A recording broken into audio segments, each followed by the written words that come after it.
Are you ready, sir? Let's give it a shot. Let's give it a shot, the man says. Hey, Yeah. welcome to the wrap here from downtown Rainier and the beautiful Muni. And it's George and Ringer. And wow, what a week. You know, there's an old Latin saying, Oh, gosh. panem et circenses, which means bread or circuses. Bread and circuses. And so what this basically means, you're going to keep your populace happy, you've got to feed them, and you have to entertain them. Well, this weekend was circus. Circus. And I stayed up late, and the family left me alone to do my thing on Saturday night. But bread and circuses, and that's from 2,000 years ago. Things haven't changed very much. Things have not changed very much. And my only regret about Saturday was I decided I was going to go to Holy Saturday service, which started at 8:45 and didn't get done till 10:45. So, needless to say, I missed the shot live. Yeah. Although I got to see it a couple hundred times on Twitter and ESPN and CBS and all the others. And I got plenty of what Mr. Suggs did on that shot. I even got to hear it in Russian. Oh, there you go. On Twitter. Somebody had accumulated some broadcasts and played it over and over with CBS, ESPN, Russian, Spanish, all kinds. And they were all just as hilarious because it was a pretty exciting stuff. Well, you know, I mean, this was a great game in so much you set the stage. You have a 15th seed Cinderella team coming up, and I mean, I watched UCLA play. They had a good basketball team, but they were nothing to write home about. And so they're sitting around tagging the undefeated team, the first undefeated team in 40-some years, and they take it, you know, into overtime, and on the buzzer, he let flies. Well, I know that there had to be neighbors that heard me, and I was kind of like, it went in, and it's just. You waited to see if it was, you know, he got rid of it before the light went on. He did.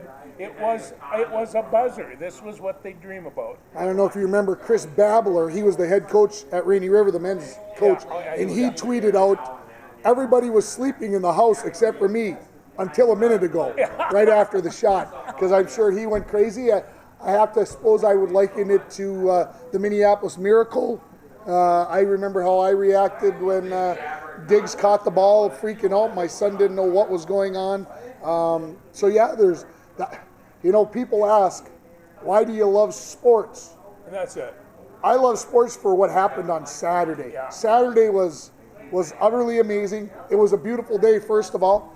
Had to spend a lot of time outside with the kids. So we missed some of it. I think that's what made it all the more special, considering that there were 2 overtime state championship games, one in Class A girls, one in AA boys on Saturday. Of course, you had the Olympic trials and Gable Stevenson doing what, and we'll cover all this, of course, as we go along. But Saturday, I texted you the next day and said, what was the biggest moment of Saturday? Because Saturday was filled with unbelievable moments. And you know, for us, for the people who watch this show who are sports nuts like we do, Saturday had it all. Saturday had its ups, its downs. Like I said, it was one of those days that will go down as I don't know if I'll ever forget this day because of what had happened. It really was a great Saturday, and it was one of those things for me. This was the first time we've had our grandsons in our house for over a year, and we're having this great Easter. They're tired, they go to bed, and the game's going to start. I sneak up the solarium. All the kids are down there talking about the summer and what else, other important things. Like what they're going to do on the lake, you mean, and at the cabin? Yes. And, yeah, okay. My circumstance were a lot more immediate, and I was not going to miss this game. Plus, my thumbs are still swelling from channel flipping between the basketball games. You need more TVs, George. You need more TVs. That's the fix. I can help you with that thumb. It's called buying TVs.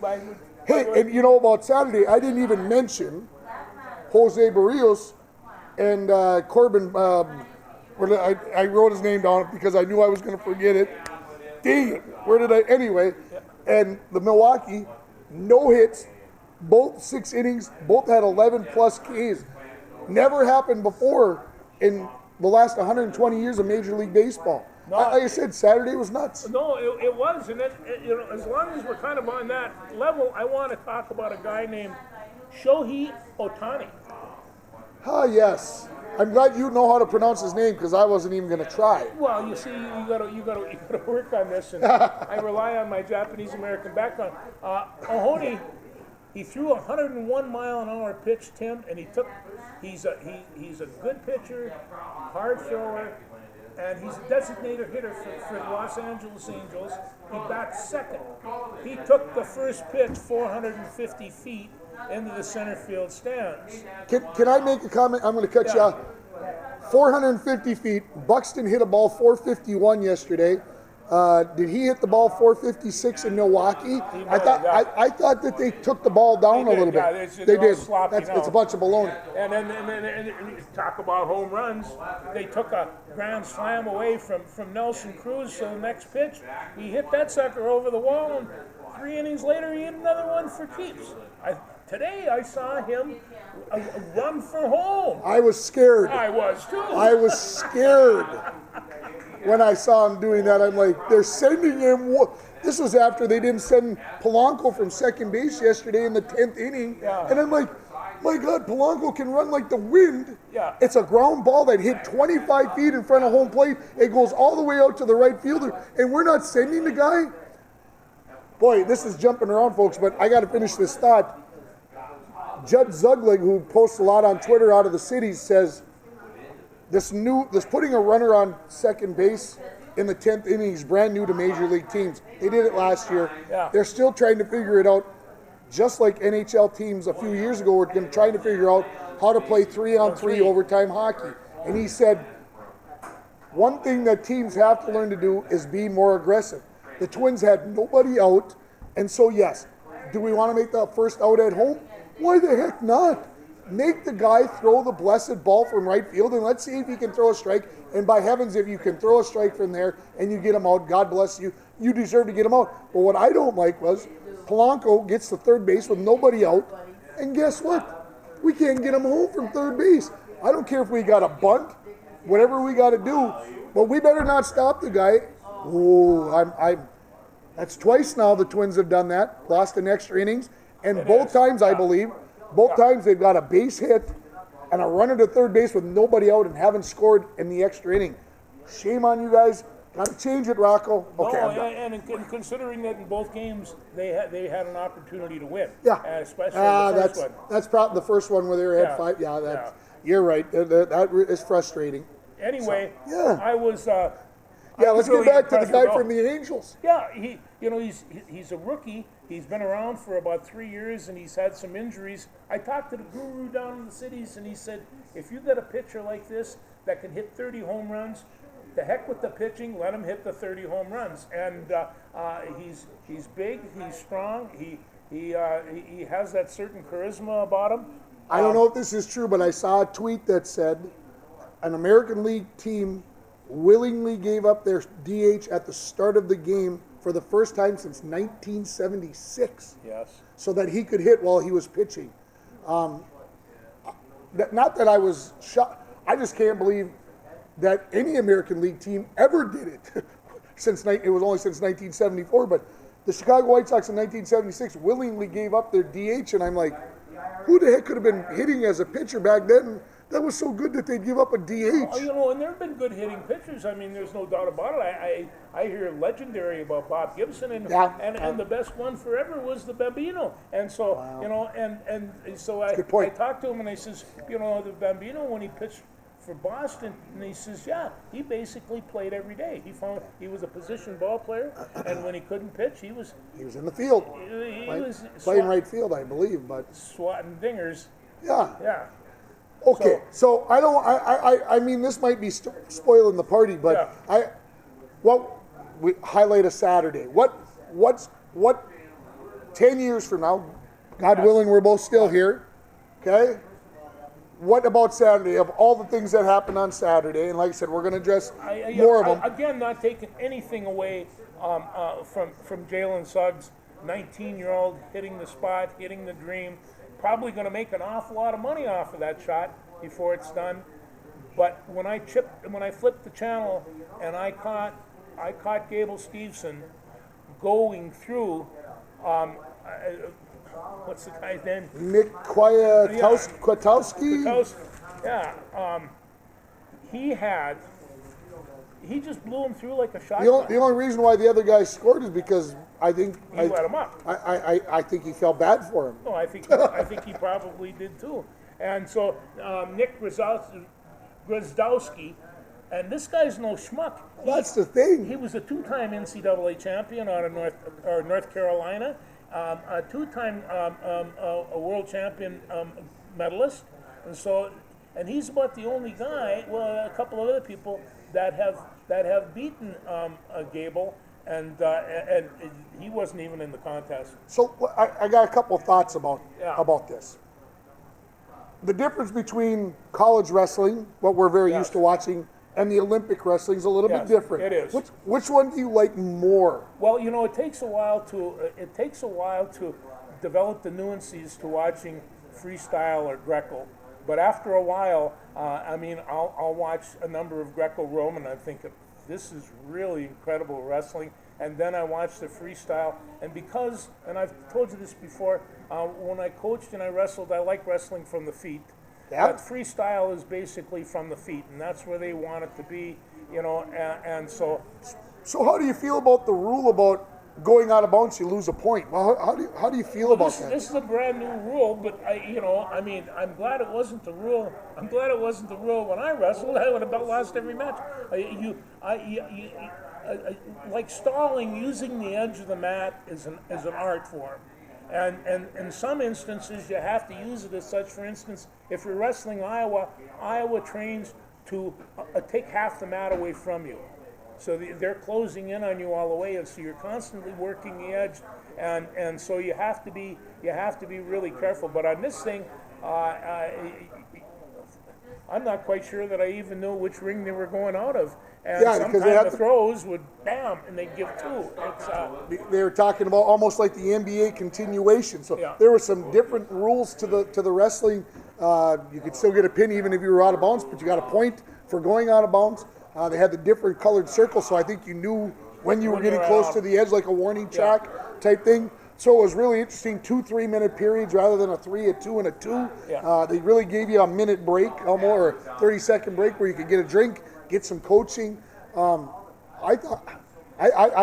enjoyed the heck out of it. Where you're going to see the difference when they go into the Olympics is they have international officials there, and you're going to see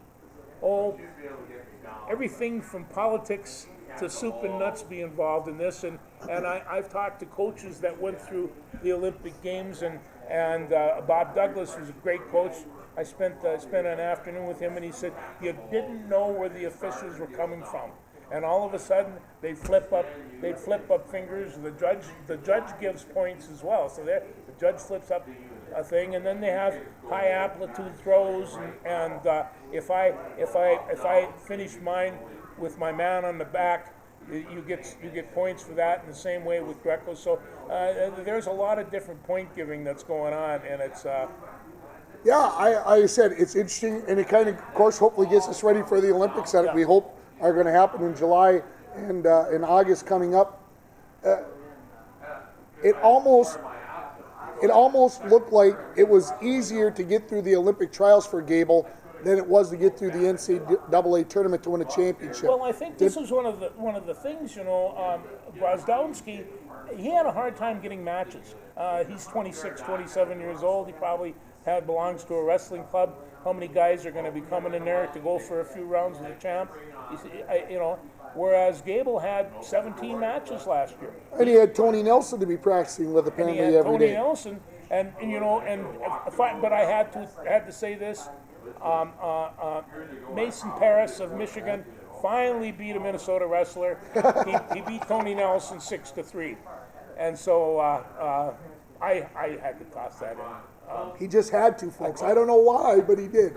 So you're saying that Gable winning and doing the backflip will be the moment you'll remember about Saturday. About Saturday night, that's going to give me a pretty good lift. And then when I looked at his scores, he had 42 points and his opponents had 4.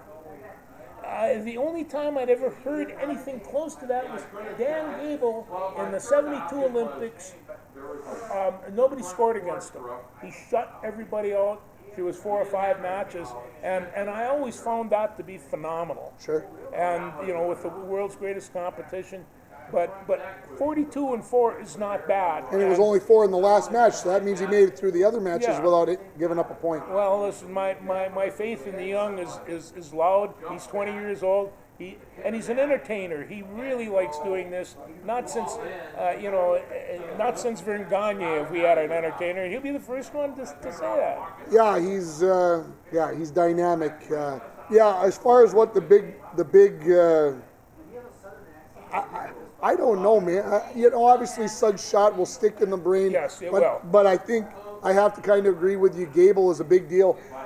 In a historic sense, the Twins and the Brewers thing with 11 strikeouts and no hits through 6 innings. I don't know. Think about if it hasn't happened in 121 years. How rare is that?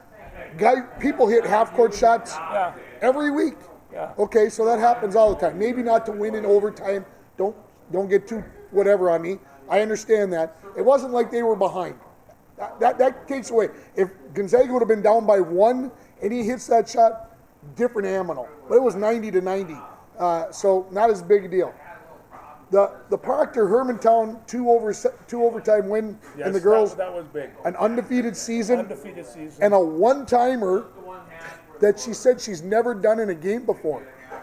And all of a sudden you pull it off in overtime of the state championship game to win. Yeah. Wow. To me, in 20 years, that's probably one of the best girls hockey teams that's been on the ice. And when you saw the result, you just say, "What a season those people had!" And and you got to remember now, and I'm not trying to bring up good things or bad things here, but remember the Broncos played that team, and they put 107 shots on goal on the Broncos. And of course, Naomi Carradine saved 97 of those. She only gave up 10. You might say only 10. She only gave up 10 on 107 shots. Think about the save percentage on that, folks. It's pretty doggone good. But what I'm saying is they were good all year, and to finish any season, COVID-related or non-COVID, to finish undefeated is pretty classic. Pretty good stuff. It is, and just to follow up on Gable here. Yeah, it's the first time since 1952 a Minnesotan has been on the freestyle team. Wow. I did not know that. And how about the fact that this is the first time since like 1968 that there hasn't been a Greco-Roman? And I got to give a couple of shout-outs on this one, especially Leslie Pfeffenfinger, two-time NCAA from Augsburg and originally from Hibbing. I watched him wrestle all through high school. You watched him wrestle as well. And he lost the consolation match. But see, some wrestlers, they get obsessed. And he says he's going to Paris in 2024. And he's going after it again. And he's nice and lean, got a good build. And he came in as the number 1 seed, so I think he feels like he's got unfinished business. I think he does too. Yeah, I'm hoping that he decides to do that. It'd be obviously having Minnesota kids involved, as we've all found out over the last week. How can we be almost 20 minutes into the show and we haven't mentioned Paige Beckers and her being from Minnesota and everything else? But anyway. Let's go to Paige Beckers if you want. You want to talk about women's basketball? This is like, okay, UConn lost, and that was kind of amazing loss the way it was. To me, they got exposed that they've got Paige Beckers and really not a whole lot else on that team that can be consistent. Yes. And that young Jones girl with the flyaway hair, she was all over the place. In fact, they had a very good team, and it was fun to watch. Yeah. I watched it to the end. Paige had 18 points. She had 18 points. I don't know, 8-10 assists, and she wasn't really a factor. And it's just that was the problem. That's the thing. And I'm not, like I said, not being critical, but it just seemed like she couldn't grasp hold of the game and take it away. They took her out of the game. Give Arizona credit. They took her out of the game, the flow of the game. So and that's what you have to do with these guys. And when they didn't have somebody right in their face, they had two people right in her face, and they wouldn't let her take that favorite shot she gets from the corner, and she's, they took away a lot of her game, and it's just and even at that, she still played pretty well. How about Tara Vanderveer wins a championship in 1992 and has to wait 29 years, same school, okay? Wait 29 years to get that next championship. That's been there for a long time. I think Coach Vanderveer, she whatever accolades she has, she's got coming. She really put together a nice team. Coached the Olympics many times, and it's like Stanford is the kind of an amazing school. I mean they cut the wrestling program and turned out an NCAA champion. This is what did they raise? 13 million, I think. Yeah. To keep the sport. Oh, they put it in escrow, so they'd have it forever. So the money's there forever, and we'll see what happens, because they got to. I don't know if they've made a decision yet on whether they're going to keep it or not. I'm not sure it is. I'm not sure what they're going to do with that either. But we'll see what happens. Yeah. So what about Monday night? What about Baylor dismantling the Zags, or was it not a dismantling?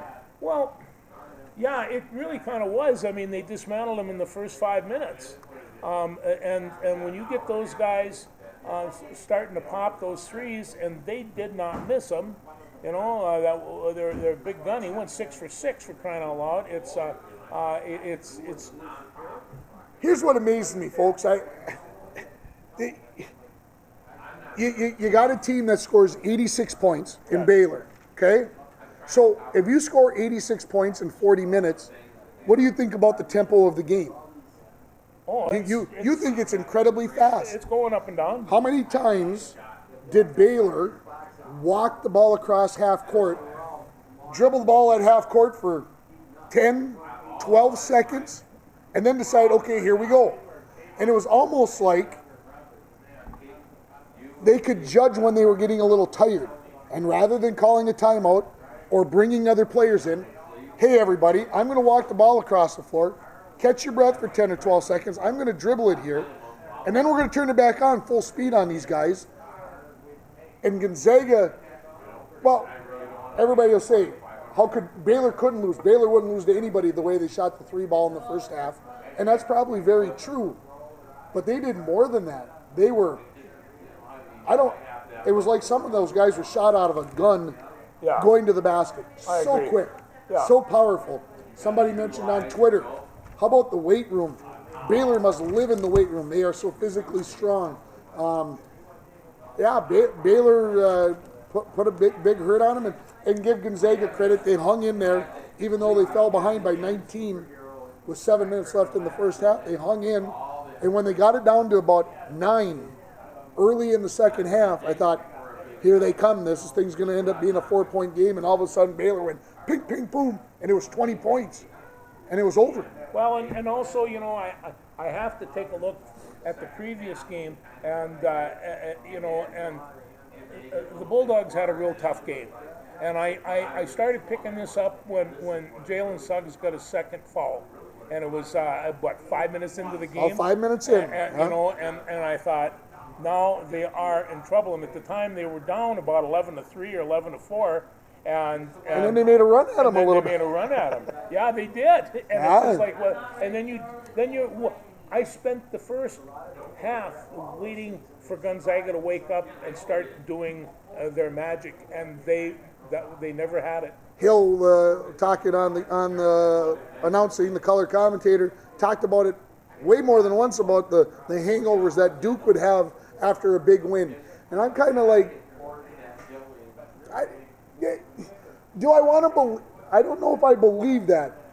To me, I don't know if it's a hangover. I don't think that you can recover in 48 hours from a game like that. And it's I mean, we can get into that, and in terms of, did Minnesota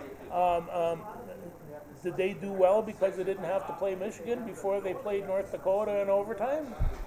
And it's just, and that's kind of the way I take a look at it, and just, but Baylor just took it to them right off the bat. Yeah, they were up 9-0, I think, before I turned the TV on. And then they scored 1 point, and then they scored 2 or 3 others, and then they scored 2 points, and then they finally started getting a little bit of something together. But the first 10 minutes were painful. 1-2 preseason, played for the championship, and guess what? Number 2 won again. Yes. It's happened more than only like 5 or 6 times, and number 2 has won more often than not. So I don't know what that means. I don't know if it's the pressure. I don't know if Gonzaga, the pressure trying to go 32-0. If that was part of it, the pressure of a national championship. But we've talked about it with New England in the NFL when they went 17-0 and lost in the Super Bowl. I prefer, this is me now, I prefer that a team lose and not have that pressure of an undefeated season along on top of playing in a championship game for a state title or a national title or whatever it is. Well, no, and I got to say one more thing about the Baylor Bears. They haven't been in the Final Four since 1948.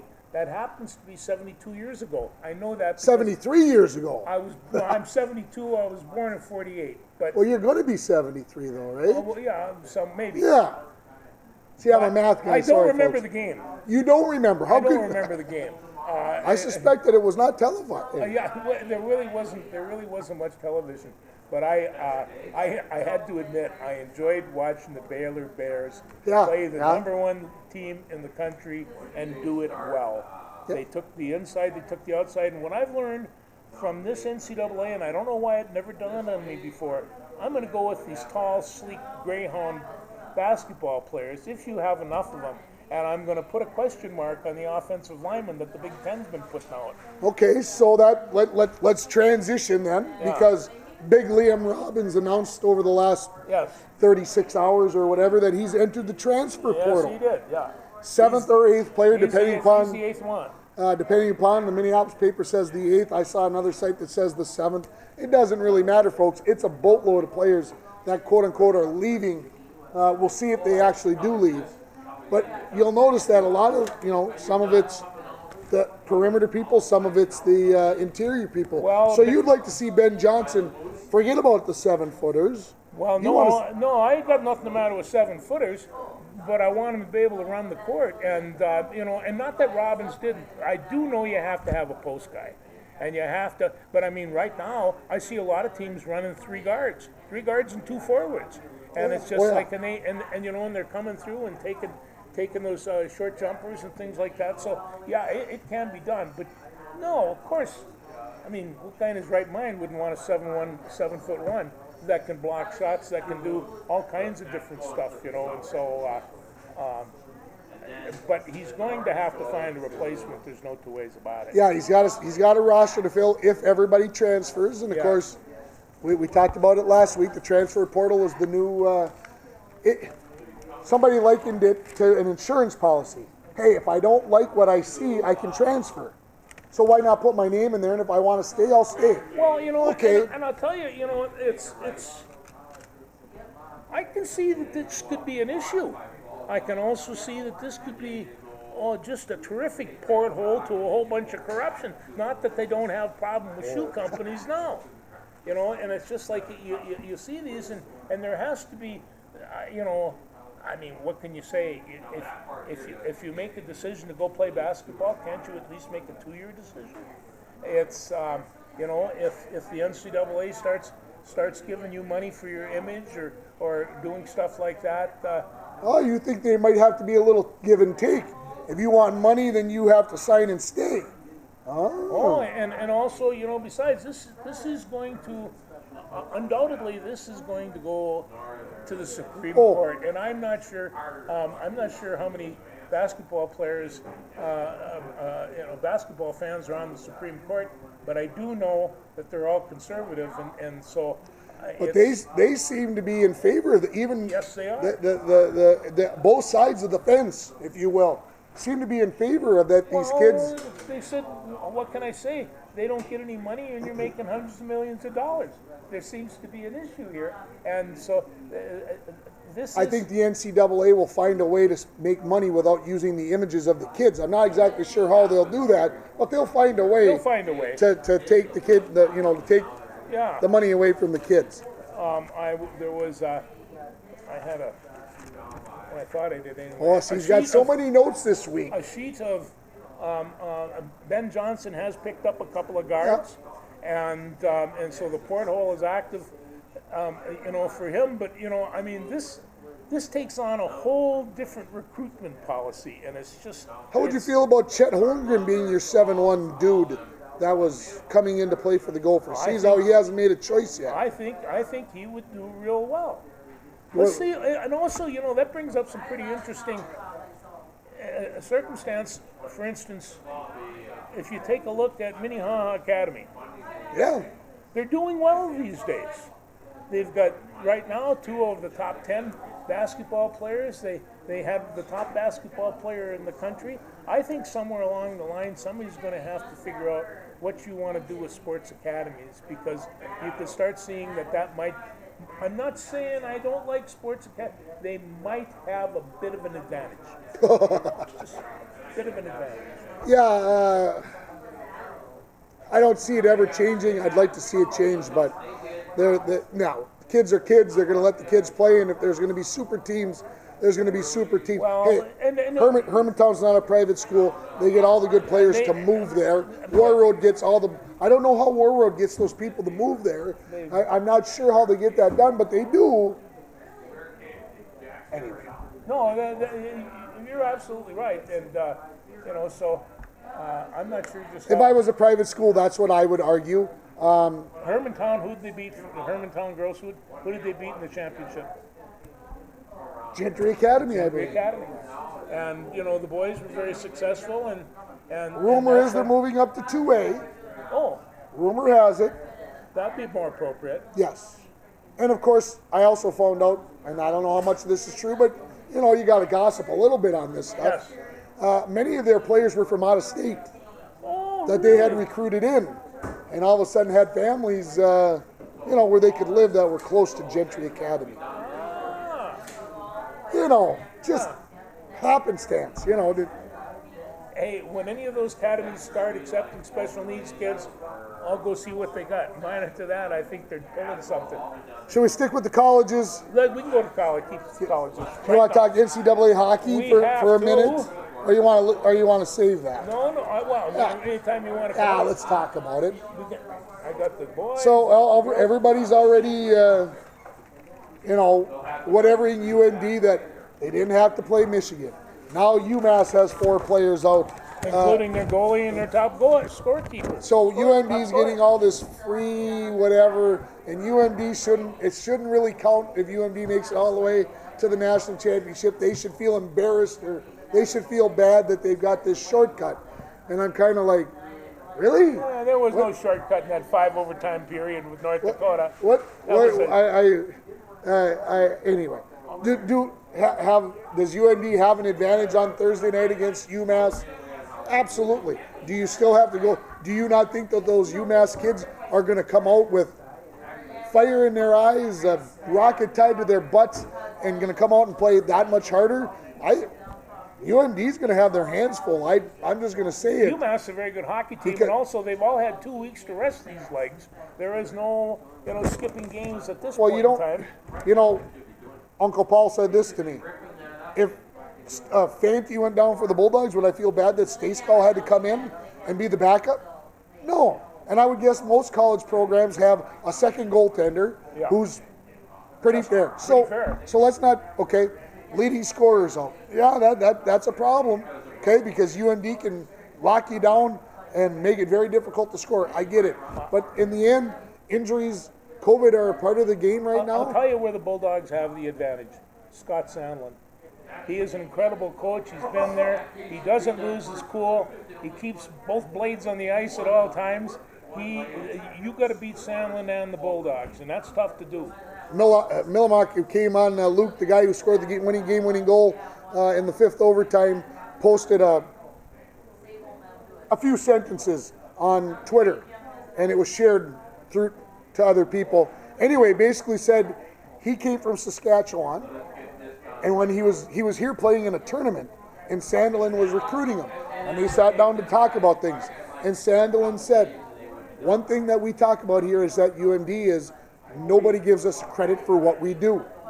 We win championships, and everybody kind of says, oh, it's UND. It's not Minnesota. It's not North Dakota. He didn't say those teams, but he kind of said it in a roundabout way that we're not one of the big schools, the big-time schools. And we use that underdog mentality to our advantage. Okay, keep doubting us. And Mellemock said, hey, I really like that because that's kind of how I feel about myself. Nobody's giving me any respect. And so if they win this championship, three-peat. You got to start getting respect somewhere.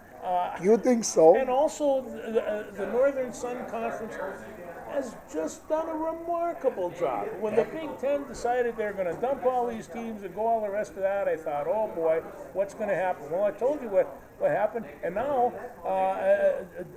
St. Thomas has hired a new hockey coach for other Division I teams. If you are a Division I caliber in the state of Minnesota, you will be recruited. No two ways about it. No doubt about it. Yeah. I agree. Yeah. So we got to talk a little bit about Mankato and St. Cloud State. Who are you going to give the advantage to? Who are you going with?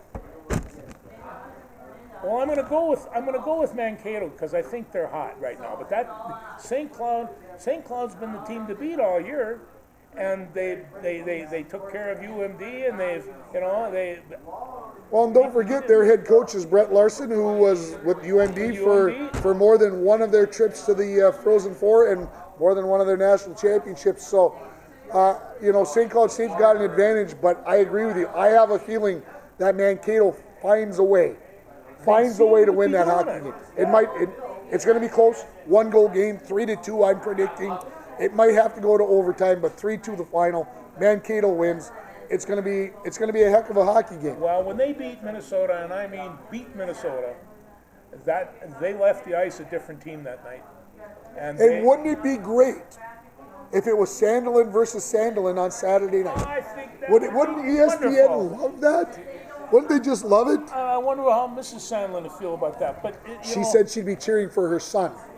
Yeah, and then she that's what mom's got to do. You got to cheer for your boy. But these guys are going to start tomorrow at 4 o'clock, and is it illegal? Is it illegal to pray for rain? Because we're going to get home from school tomorrow at around 4 o'clock, and if it's not raining, somebody's son is going to say, "Dad, can we go outside and play?" And I'm going to be like, "Geez, can't I sit here and watch the hockey game?" So please, rain cometh tomorrow about 4 o'clock and just rain like the dickens for about 4 hours till it's dark. I know it's horrible that I'm thinking about my son that way, but I'd really like to watch both those hockey games tomorrow. I've abused my son as well. So anyway, the semis tomorrow and the final on Saturday night, and this is a weekend of hockey. Yeah, that'll be good stuff. Of course, the 3 Minnesota teams being in there makes it all that much more important.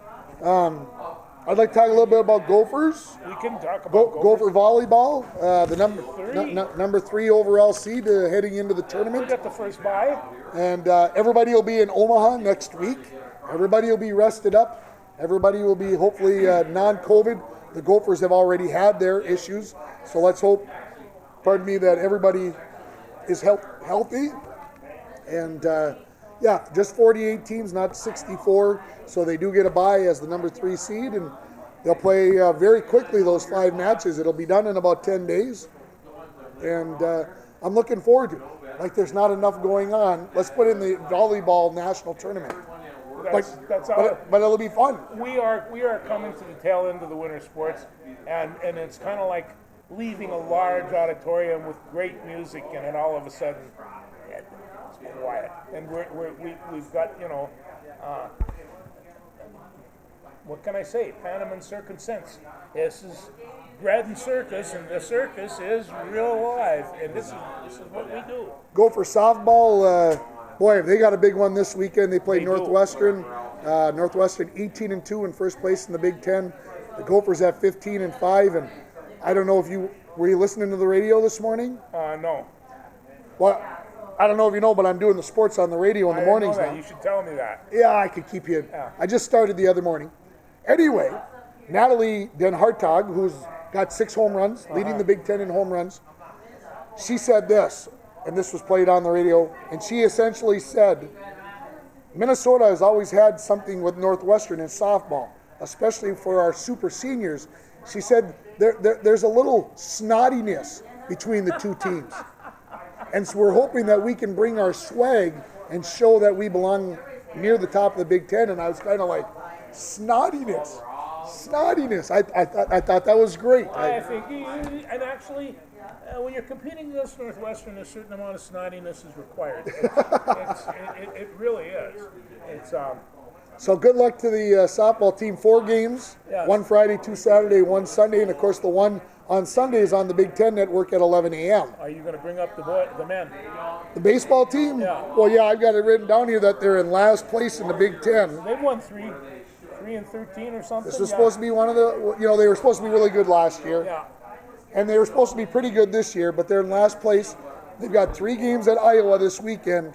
If they want a chance to turn this thing around, because, the Big Ten tournament's probably only going to have 4 teams, maybe not the normal 8, I'm guessing, just because of the COVID thing. Mm-hmm. They're going to have to start turning the Jets on, and they did at times last weekend against Michigan State. They need 3 wins this weekend against Iowa, no doubt about it. They do. So, and of course, college baseball. We got to talk about Wyatt Ulrich. Yes, how's he I don't want Father upset at me. Thank you, Daryl. 3 games since we spoke last. Only 6 for 15. 6 for 15? Only. A pedestrian 6 for 15. You understand that that's only 400. Yes. He only batted 400 in the 3 games this week. And Wyatt, a shame on you for that's horrible. I kid. They're not going to get him out of the lineup. He's got 3 games this weekend. If you got ESPN Plus, I believe all 3 games are on ESPN Plus. Really? So you got to pay $6 a month for that. Okay. So to me, if I get to watch Wyatt once, that's that would be worth $6 right there. $6. And so he's starting to come to be one of the best baseball players to ever come out of this town. All the way around. All the way around. Yeah. Good stuff. I'm looking forward to how this all plays out. So again, ESPN Plus plays for the Richmond Spiders. Like I said, the $6 is well worth the money to me. And Richmond Spiders. That sounds like a pretty good hat too. You got a Richmond hat? I do not have a Richmond Spiders hat. Wow. My friend Mike Bolstad has one. Oh yeah. The Dirty Bug. Anyway, well, I'll get my Richmond Spiders hat when we get to the NCAA tournament. Why? Anyway, what else did I want to talk about? There was something else that went through my mind before I went on that rant. I don't know what it is. Was it nah. hockey or basketball? It could have been anything. You know how those things run through my mind. Yes. You want to talk about the Twins some more? We could talk about the Twins.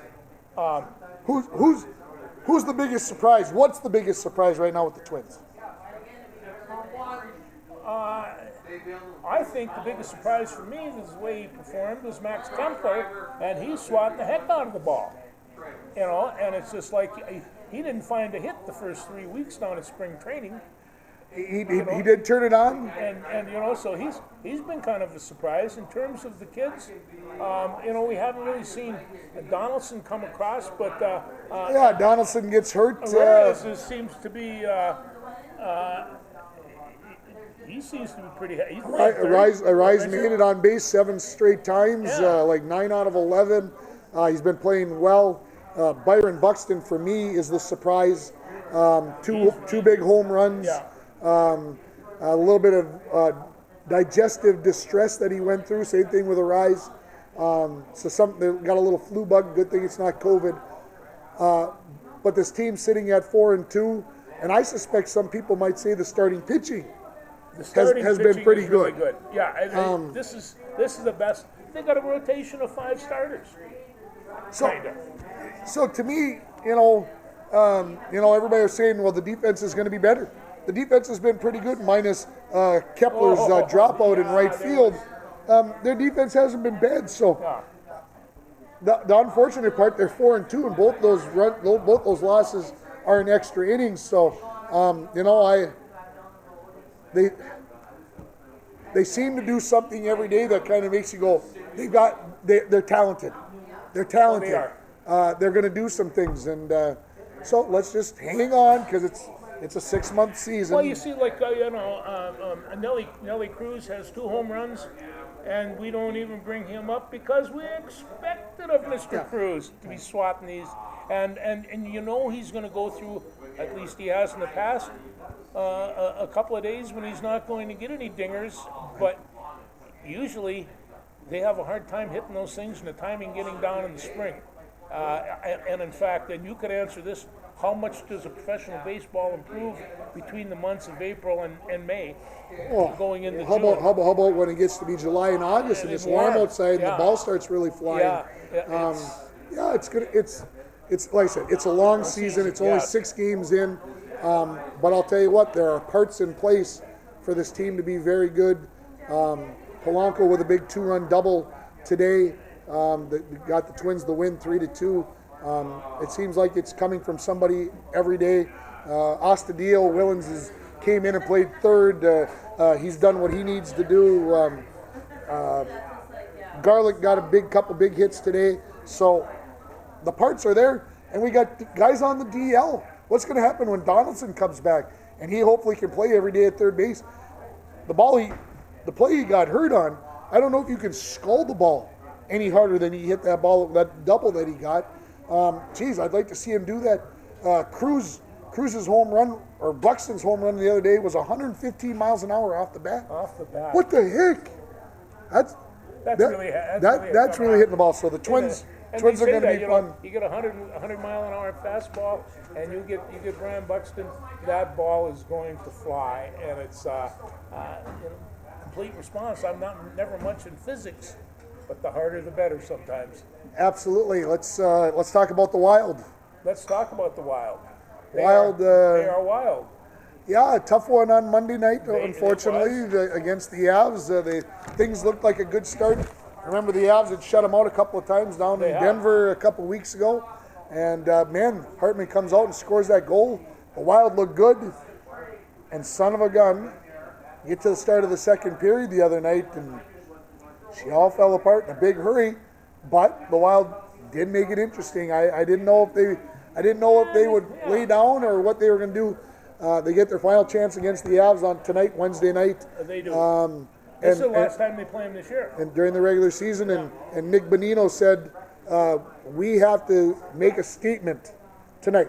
Win or lose, we have to show Colorado that we're not afraid of them, essentially. And that's what they need to do. And in fact, they're not only making a statement to Colorado, they're making a statement to Las Vegas, they're making a statement to St. Louis, to all of them.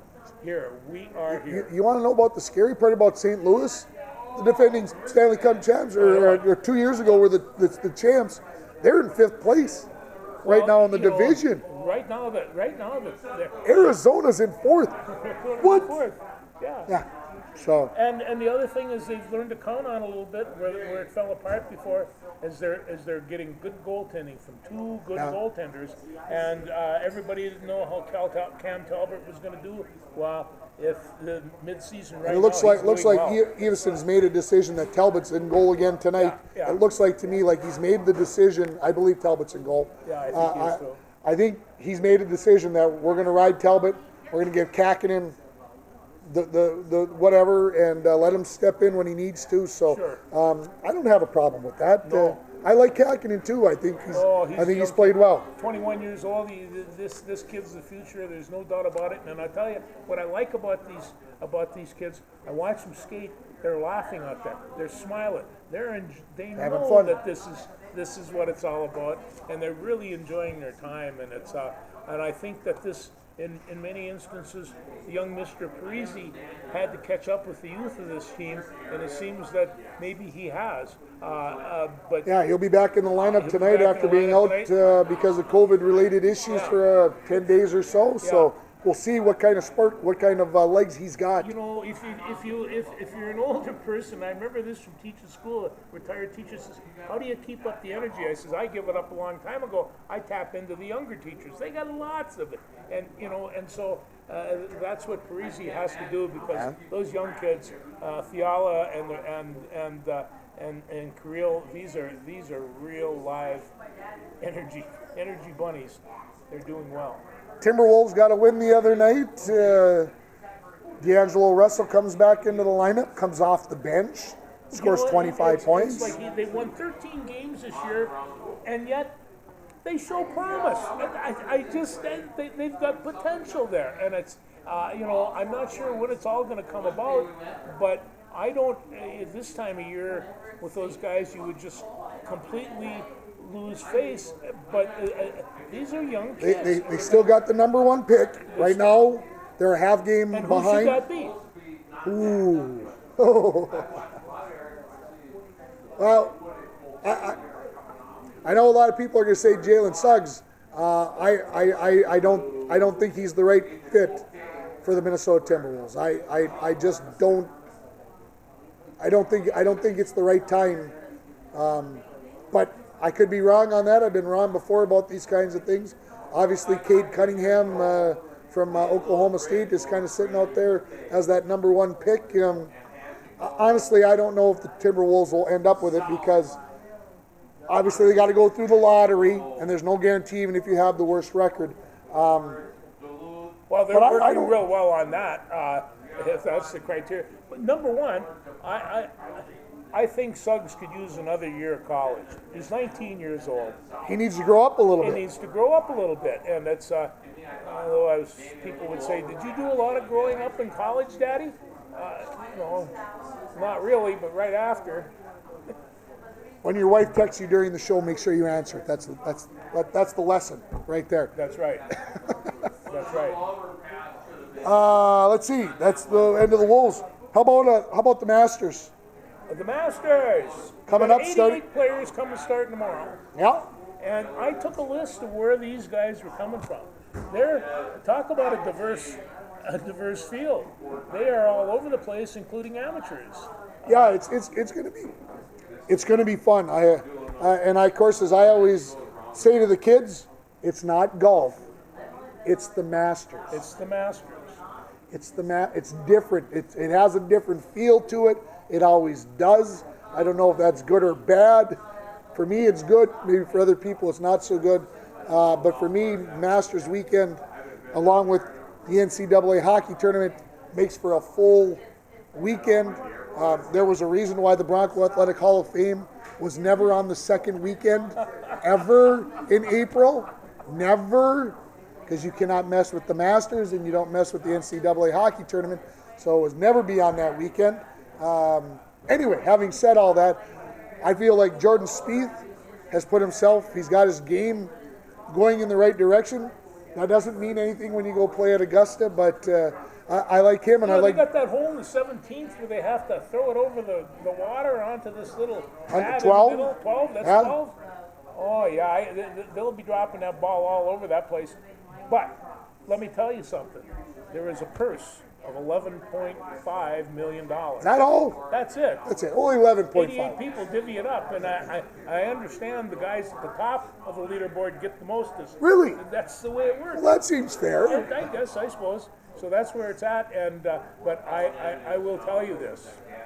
I'll be sneaking a peek and watching a little bit because it's fantastic. Yeah, it's fun. And of course, the thing about the Masters, if you watch it every year, they turn the camera on and they don't have to tell you which hole they're at. No. You know that it's the 14th hole, or you know it's the 17th hole because you've been watching it for the last 45 years of your life. Corner. Yeah. Eisenhower tree. Yep. Which is a little longer there, unfortunately. They took the tree down. It fell down in a storm a few years ago on 17. I tried to cut that thing down, and they wouldn't do it. He kept on hitting it, so he tried to cut down, and so they kept the tree, but the call called it the Eisenhower tree. Yeah, about maybe 7-8 years ago it fell down. So they had to kind of change the hole a little bit. They lengthened it and try to make it more difficult. I picked Justin Thomas to win. There's my pick. I like Spieth's chance, but I'm going with Justin Thomas this weekend. We'll see if I'm right. We'll see if you're right. There's an awful lot of people out there that can really swing the club. One of the things about the Masters, what makes it so hard to predict, is you don't see a lot of these guys all year round, and they come from Spain. Louis Oosthuizen. Yeah. Come on, Louis doesn't win anywhere except at the Masters, it seems like.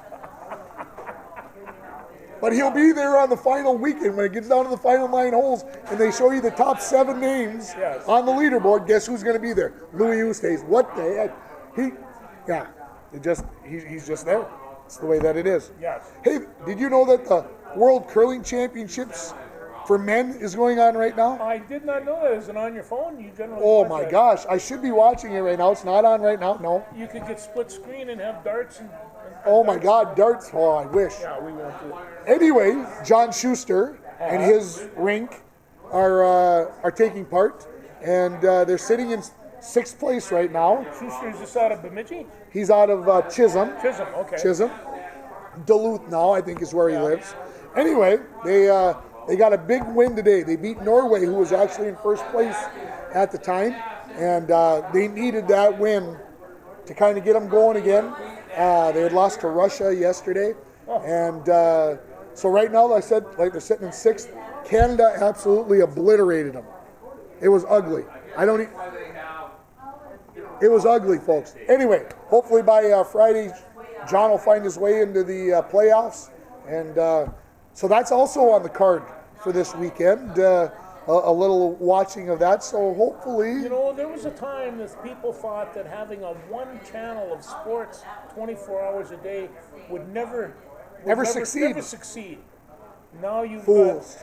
we got ESPN.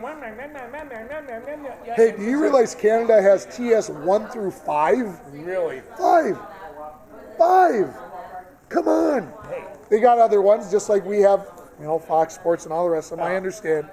It's, yeah. Well, I'm talking a little. You want to talk a little local? Let's talk some local. Rainy River Baseball was in Central Lakes in Brainerd on Monday.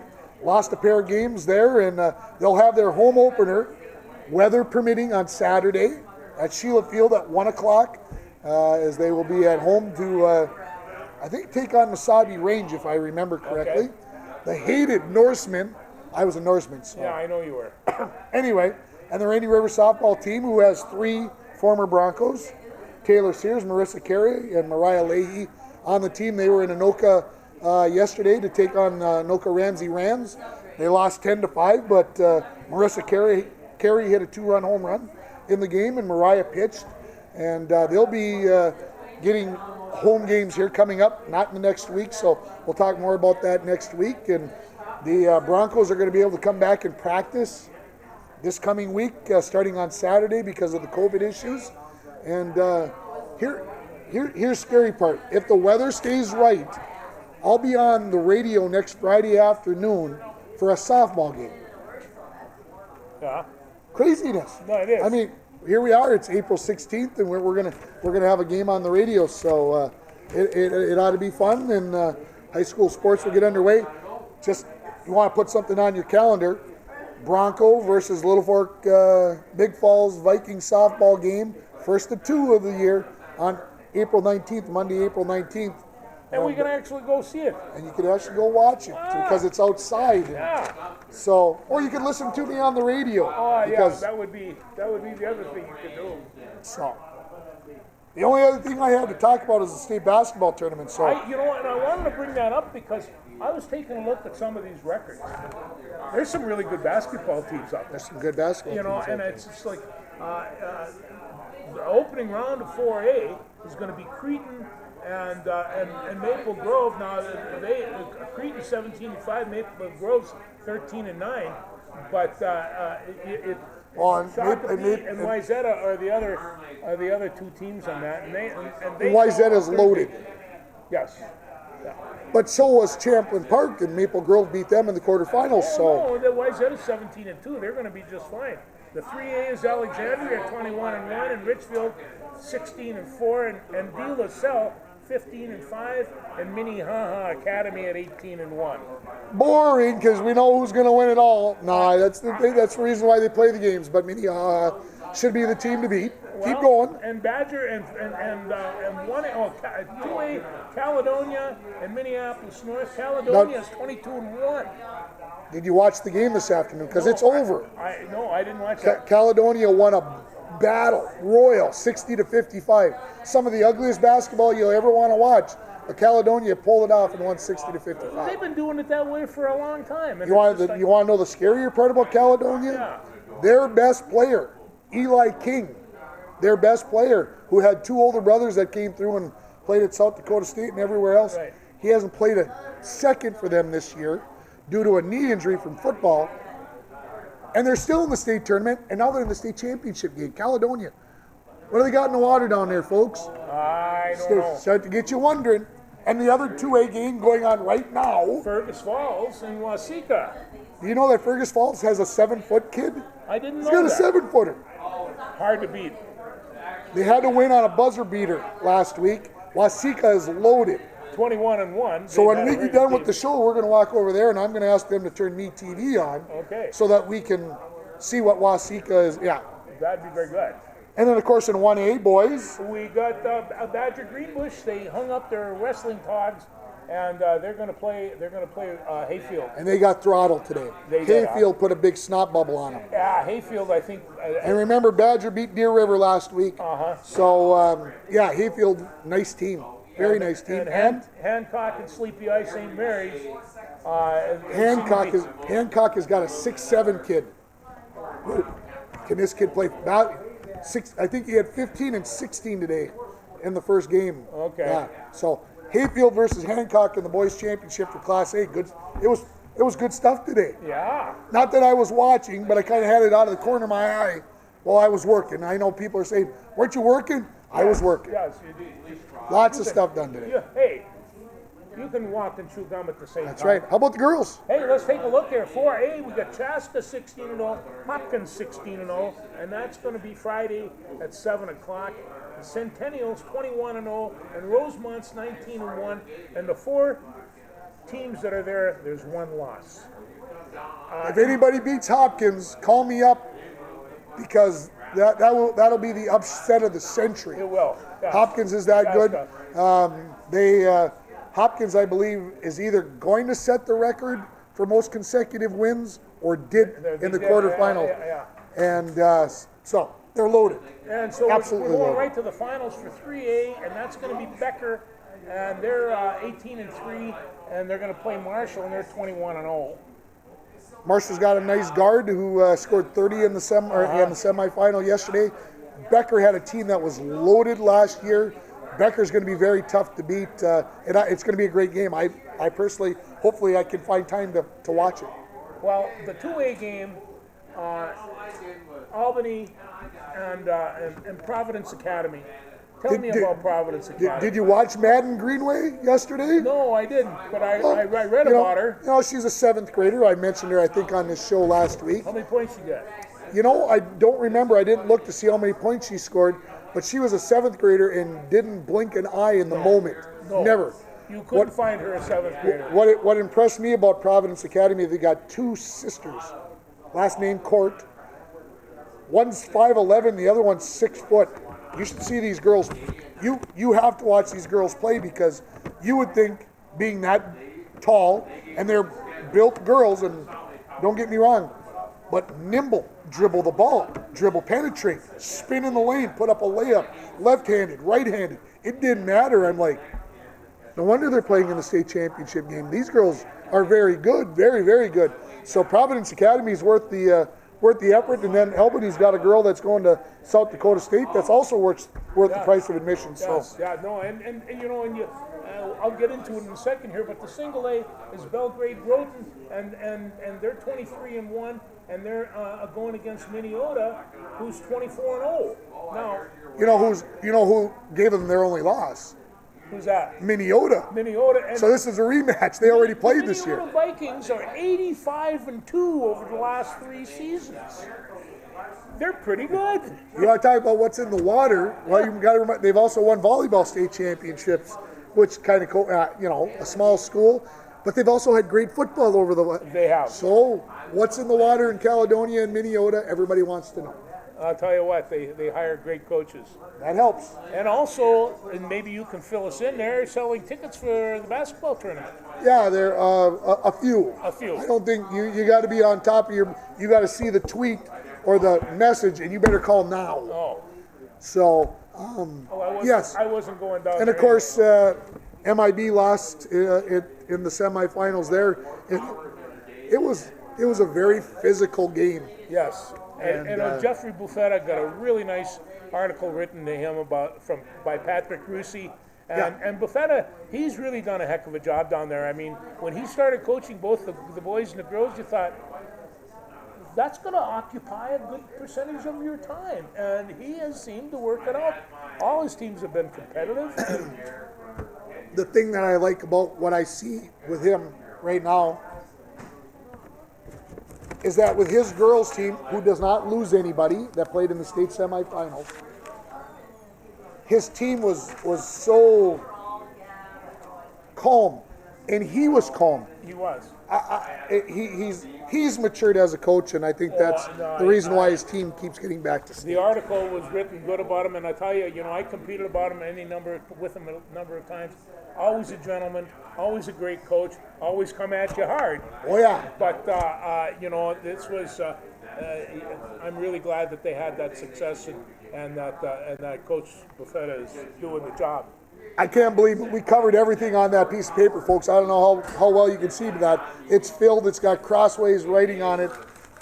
We covered everything. I've got a lot of stuff here. He's got a lot of stuff left. He says we got to go another hour. Hang on, folks. Oh, two things.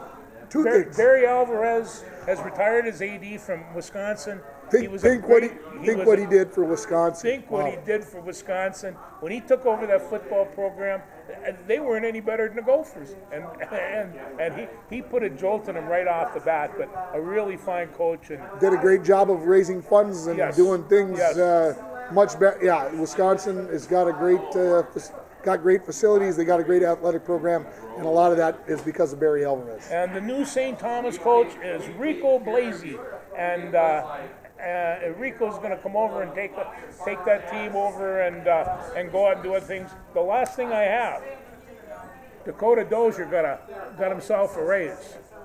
He got a performance bonus of $561,951 because of his play time. He got the most performance pay of anybody on the team, considering some of the other people on there. Not too shabby. It won't be paid out till 2024 because the NFL has lost some money in the last few years. So it's all about the almighty dollar, isn't it? It is all about the almighty dollar. But I'll have to tell you this: we did not have an obit today, so we had that going for us. And unfortunately, Jeff Gladney got himself into a bit of trouble, so that'll give Mike Zimmer carte blanche to draft another cornerback in the first round. Because I would guess, guilty or not guilty, Jeff Gladney is going to be suspended for a number of games. And if what I read about it, he's facing 2 to 10 years in jail if found guilty.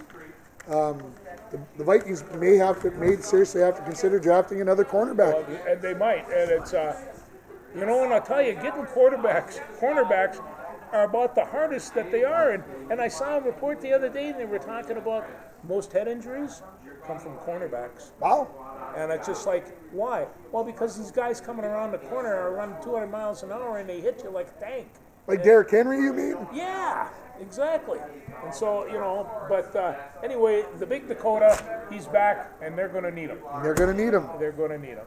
Is that everything? I think so. Well, if I look up at the clock, right, we're over an hour again. No. And Darcy hasn't started yelling at us yet for going over an hour. We want to thank the people, and we don't do this often enough, to Muni and Jen and Jamie over there and the rest. But for taking care of us, letting us do what we do. Let us do what we do. That's exactly right. That's the wrap for the wrap? That's a wrap. Thanks everybody.